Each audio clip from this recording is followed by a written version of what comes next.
আসসালামু আলাইকুম বন্ধুরা, কেমন আছো তোমরা সবাই? আশা করি ভালো আছো। আলহামদুলিল্লাহ, আমিও খুব ভালো আছি। আজকে তোমাদের সঙ্গে শেয়ার করব পুরনো এবং খুব সুন্দর সুস্বাদু একটা রান্না। আজকে আমার মা বাড়িতে বানিয়েছিল কচুর ডাঁটা রুই মাছের মাথা দিয়ে। রুই মাছের মাথা দিয়ে কচুর ডাঁটা বানানোর জন্য প্রথমেই মাছটাকে লবণ ও হলুদ মাখিয়ে ম্যারিনেট করে রেখে খুব সুন্দর করে ছ্যাঁকা তেলে লাল লাল করে ভেজে তুলে নিতে হবে। এরপরে তেলের মধ্যে দিয়ে দিতে হবে কাঁচা লঙ্কা, পেঁয়াজ ও আদা রসুন। এই সব কিছু খুব ভালো মতো করে বেশ কিছুক্ষণ ধরে নাড়াচাড়া করে লাল করে ভেজে নিতে হবে। আর এখানে এই যে দেখছো, কচুর ডাঁটাগুলো খুব সুন্দর করে আমার মা কেটে ভালো করে ধুয়ে রেখেছে। এই মশলার উপরে দিয়ে দিতে হবে কেটে রাখা কচুর ডাঁটা। এরপরে খুব ভালো করে নাড়াচাড়া করতে হবে।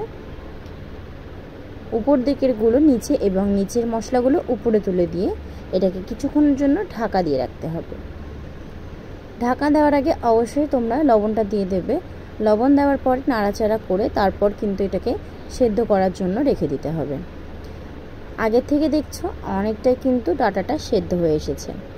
এরপরে ভালো করে নাড়াচাড়া করে এটাকে বেশ ঘেঁটে নিতে হবে। এটা যতটা ঘেঁটে যাবে টেস্ট কিন্তু ততই বাড়বে। তোমরা যদি মনে করে থাকো এটা খেলে গলা ধরবে, তাহলে কিন্তু সেই ভাবনা একেবারেই ভুল। এটা দারুণ টেস্টি একটা রান্না। এর মধ্যে লাগছে একটু সর্ষে বাটা। সর্ষে বাটাটা কিন্তু অবশ্যই এখানে ব্যবহার করতে হবে। এরপরে ভালো করে আরও কিছুক্ষণ নাড়াচাড়া করে এই ডাঁটাগুলোকে একেবারে পুরোপুরিভাবে ঘেঁটে দিতে হবে। আর একটু ভালো করে ঘেঁটে দেওয়ার পরে এই যে মাথাটা ছিল, রুই মাছের মাথাটা ভেজে রাখা ছিল, এখানে সেটা দিয়ে দিতে হবে। যাতে মাথাটা ভেঙে না যায় খুব ভালোভাবে সেটাকে কিন্তু খেয়াল রাখতে হবে। পরিমাণ মতো হলুদের গুঁড়ো দিয়ে খুব ভালো করে এটাকে নেড়ে চেড়ে ঘেঁটে নিতে হবে।